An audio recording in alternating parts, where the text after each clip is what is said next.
Want to take a minute? You guys have a couple questions. I understand. Obviously, there's a lot of excitement.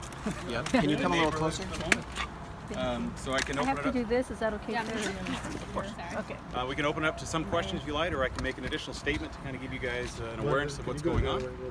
Why don't you make a statement and then we'll ask you questions that you're going to answer. Am I okay? Can you say your name first Okay. and spell it first? Absolutely. My name is Lieutenant Colonel Glenn Cameron, Glenn Cameron. Okay. I am a member of Travis Air Force Base and the squadron commander for the 60th Civil Engineering Squad. All right. This afternoon, obviously, yesterday we received a phone call after, unfortunately, a member of the community had passed away. And as the family was going through the house, determined and discovered quite a few items that were potentially a danger to the community. Anytime a item is determined to have a military ordnance or military ordnance like, we often get a phone call that comes in from our partner, whoever the lead agency is. In this particular case, it was the Stockton Police Department, asked us to come out to ensure the safety of any ordnance that were actually on scene. When we arrived, actually, there was quite a few ordnance that are around. Most of them were actually replicas, which is always a good thing. Some of them were old DOD that appeared to be inert. There were some very small ordnance, things like fuses, some flares, some very relatively inherently safe items. Still a problem at some levels, but nothing that would cause a large explosion. Something that could potentially burn a house down, which is never good, all right? Obviously danger there. But things that we were able to go through and recognize that this was more so a collector of memorabilia and replicas, more so than of anything that may have been of true danger to the community. The initial position was to start with a larger cordon to ensure the safety of our public. And as we've realized now, this is something we'll be most likely be able to collapse with concurrence from the Stockton Police Department, and as they will be the lead on the agency for this event. So what you're saying is there's no active explosives you believe is on this property? There are some minor live ordnance, so and it's a nuance, Okay. but really it comes down to something like a fuse, right? There is a little bit of explosive in it, but there's nothing of a large substance that would cause a danger or potential hazard to an individual. So how soon do you think this might get wrapped up? At this point, what we've looked at, we've done the major search of the house.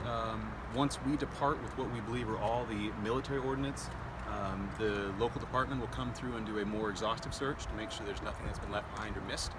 If that is cleared, most likely they will have the opportunity to shorten the cordon from, which I think is about 20 homes at this point, probably down to maybe 2 or 3, which will allow most of the residents to return to their homes. Sir, earlier we saw them bring out what looked like a rocket type device. So are those replicas or They they're are, just ma'am. inactive? Yeah, Okay. that was what made us nervous initially as well, obviously. We were able to look through those and recognize that those are 100% replicas. So was he military? What do we know about this guy? I can't really comment on that nature. I'm not sure is his position on that. For me, unfortunately, I'm here to ensure that the munitions are safe. If there are questions about the individual himself, I'd actually direct that over to the Stockton PD, and they might be able to give you better information on it. Were any of these real that had the powder taken out of them, or were they all made to look like real? It's actually a combination. So the very vast majority were absolutely made to look like they were real. There were 1 or 2 that had been inerted, which means basically they either drilled out the primer or the cap or anything else and removed all of the powder on all of them. But with a couple of the small fuses, they just have a little bit of remnants of explosives in them. Yes, sir. So all the ones that look like they could be dangerous or live or explosive, those ones were replicas? Yes, ma'am. They were. I guess you got to treat each one of them as possibly live. Absolutely, and that's always the effort for us to ensure public safety. Until we can validate that they are absolutely, positively safe, we treat them as if they could be the worst case scenario to ensure that no one is needlessly injured. So once we can render them safe, that's a great opportunity. If we are unable to, we transport them within our systems that are designed to control them within that net explosive weight, and then we can take them up to a safety range and detonate them safely and properly. So I can be clear, when are people going to be able to go back home? I cannot answer that. That's not actually within my control at this point, ma'am. I would assume in the very near future they'll be able to reduce the cordon, but you'll have to check and confirm that with Stockton. And forgive me, I know you just said this a couple minutes ago, but how soon do you think you'll be wrapped up with what you need to do here from the military standpoint? From the military side, as we conclude our operations, I think we're trying to get the last bit of ordnance out of here. And once we remove everything that's out, both inert and the small fuses that are live, hopefully within the next hour and a half or so. Were they hundreds Sir, of them? Hundreds? Perhaps hundreds. I mean, it's a careful number to say that, right? Because that's Yes. a large variance. There were definitely more than 5 or 10, right? But I wouldn't definitely say there was maybe about 500 small unique items. So you won't think, unfortunately, a lot of times you think, oh, there's a whole bunch of whatever, and they're very large bombs. Most of them are very little small, tiny fuses, other things like that. But we count that as an item. Yes, ma'am. Sir, what do you want people to know? I know there were some people who were very nervous when they saw video of the devices, saying, gosh, they could take out a whole block. What do you want people to know about this? I think the most important message for folks in our public is that we are here to ensure their safety, right? Oftentimes we don't know when these devices are going to show up somewhere. A lot of them are from the World War II era, some from Korea, some obviously replicas to be made that direction. But the good news is the partnership that's built between ourselves and the DoD and then whatever local department, in this case Stockton, is very strong and well. And as soon as this comes through, they give us a phone call and we come out to ensure the safety of the public every single time. Doesn't matter what time of the day it is, what day of the week, we'll come out and respond. Thank you. Yes, ma'am. Okay, well, gosh, that's a relief, huh? Appreciate it. We didn't know if we were going to be out here for like a week, camped out, you know. Yeah, there's a whole lot going on, of course, and unfortunately, anytime someone passes, right, that there's strife that comes with that. So they're working through that, of course, right now to make sure everything works out. But the initial concern appears to be mitigated.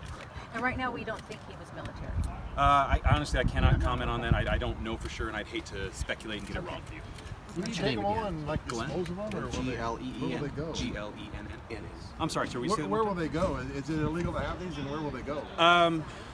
Anything that is related towards the DoD, if it's a purchased item or something comes around, the DoD doesn't often sell off munitions. Replicas are one thing, but if we can't confirm what they are, a lot of times they are destroyed through demolition, just to ensure that they're not used improperly in the future or anything else. A lot of times if there's paperwork that can prove their authenticity or that they are a safed item, they can be returned. But sometimes that's decided between the local municipalities or wherever the overall has jurisdiction. For us, most times, we just rather demolition or demolish, pardon me, it's easy, right? Demolish the munition to ensure its safety. Hey, you think it'd say Colonel? face on there? I was going to ask you, I know you guys got some pictures in there, Stockton PD got some pictures. Are there any pictures that you guys can release to the media that, hey, here's 2 or 3 different times? I'll have to defer it to these fine gentlemen about what can actually be released. We have photos we have to take for our records to ensure that we keep track of everything. Okay. But if they're able to do that, I'll leave that to them. Okay. A lot of times it's stuff we hold just because that's someone's personal space. Oh, gotcha. Right. Sure. If it were outside in public, I think that might be a little bit different. But being that we're in someone's personal residence, I won't make any promises. Sure. I will be able Gotcha. to look for you. Do you know how he was able to get these items? I could only speculate, which wouldn't offer you anything. So does it appear he's a collector then, if you describe that as... Again, I'd be speculating, but by virtue of what he has in the room, it appears that he was someone that enjoyed this type of materials. Was there anything illegal? I don't know if I would be able to know that. It's a strange question. Like, is it illegal to have any of that? Right. Or is So it all- it depends on if, for example, your question, sir, you asked if it was a replica. No, replicas aren't necessarily illegal. You have to be making sure that you can show that it's a replica, that it's safe. So generally, I think the biggest concern always becomes is the safety of people, especially in the community set like this. Hey, sir? And one more thing, I know you already said No, this. it's no problem. Again, with the fuses, those are the only things, again, detected as... Some of the fuses, flares is another thing. They found a couple little pin flares, some other things that have a small amount of charge to them. And those are maybe classified as technically... Yeah, there's still an explosive. You said small amount of, I'm sorry? Explosive. So you'll have like a fuse or a flare. Sometimes there's some of those little mechanisms that are that's how the device burns. How many of those were found? A lot of those. It wasn't that many, honestly. Okay. Yeah, it was probably less than 20 to 25 total that would be considered live, and a lot of those were very small. Exactly right. So the fear obviously is reasonable, right? When you look at some of the replicas, you go, "Oh my goodness, this could be concerning," but it's not. Right? It's not concerning. Good. All right, Lieutenant. Excellent. Thank you so much, everybody. Can, Appreciate it. can I just grab you for 10 seconds to do a 2? Thank you.